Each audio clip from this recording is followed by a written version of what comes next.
Hello everyone, this is Jacek. Today I would like to show you how to use a black and white layer in a specific luminosity blending mode to bring out the most out of your landscape shots. Of course, this right here, and this one as well, which will serve as an example. Those pictures were already developed from a raw file, but what if you don't have a raw file, you only have a JPEG and you want to push it a little bit more, not exactly going into Lightroom and playing with some hue saturations and this luminosity tab. There is a nice way to use a black and white layer inside Photoshop to do it. So let's go to the adjustments and choose the black and white layer. And as you can see, this is not a normal black and white adjustment layer because you can control all the colors, so the red, green, blue and the yellow, cyan and magentas, so both RGB and CMY, not okay apparently, but you also have some presets, never mind those. What we want to do is, when we have this activated, we want to change the blending mode to luminosity, and at the first glance it doesn't do much, only darkens the green colors because apparently as a default it darkens the greens.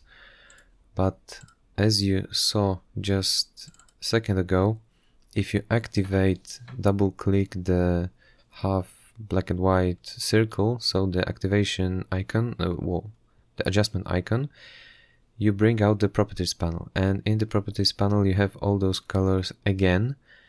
And with the luminosity blending mode on the black and white layer, you can now control each of the color listed here separately, and it will darken or brighten those colors in your picture in a very natural way. So let's say, for example, that we want to darken the sky, so we go to the cyans and blues, or what we can do is simply go to this hand, whatever icon this is, and as you can see, if you hover over it, you get the click and drag an image to modify a slider. So if we choose it, we get a color picker tool, we click it, it goes to cyans, and we can drag it left or right, and it will modify the cyan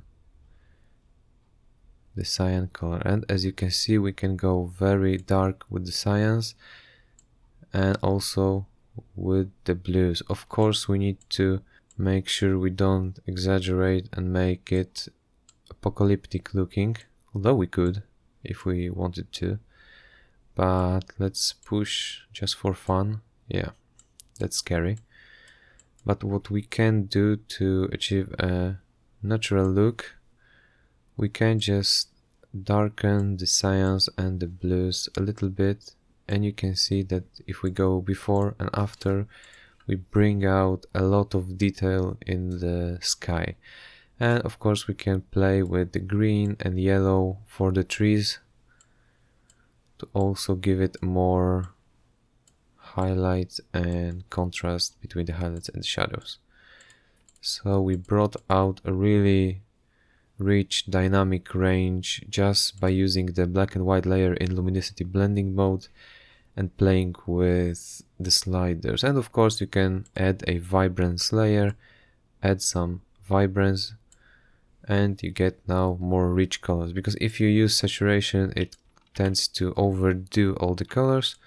But if we click before and after, as you can see, this is a very rich, almost HDR looking effect. Well, HDR will have more detail in the shadows, but it's a very, very contrasty and saturated look. And let's go to the other example, and we have a little bit more colors here. Oh, well, maybe not more, but at least something else is going on here. So we open the black and white layer again, go to the luminosity blending mode, and of course, as before, it darkens the greens apparently for no particular reason, but we can always bring them up. And we can always accentuate the castle itself by bringing the yellows up. So we can darken the greens, bring the yellows up, Is there some red? Yeah, there's some red in the castle as well. Is there magenta? No magenta in this picture, but of course, as in the previous example, we can darken the sky again. So we go to the blues and cyans, and we end up with, whoa, again, scary looking castle. But we just want to darken the sky by something like this. Okay, perfect. And we go before and after, and as you can see, you can do a lot with just that black and white. We can go again to the vibrance, bring out some color, because of course if you put too much strain on the luminosity on each channel, on each color, it will lose some saturation. So it is a good idea to add some saturation afterwards, and vibrance is much more subtle than just pushing up the saturation slider. So as you can see, just quick and simple method to really bring out a lot of contrast and a lot of colors in your landscapes. I hope you've enjoyed this tutorial. If you did, please leave a like and comment. Also subscribe to this channel to be up to date to everything I do, and hopefully I will record even more English tutorials in the future, and I will hear you in the next one. So bye!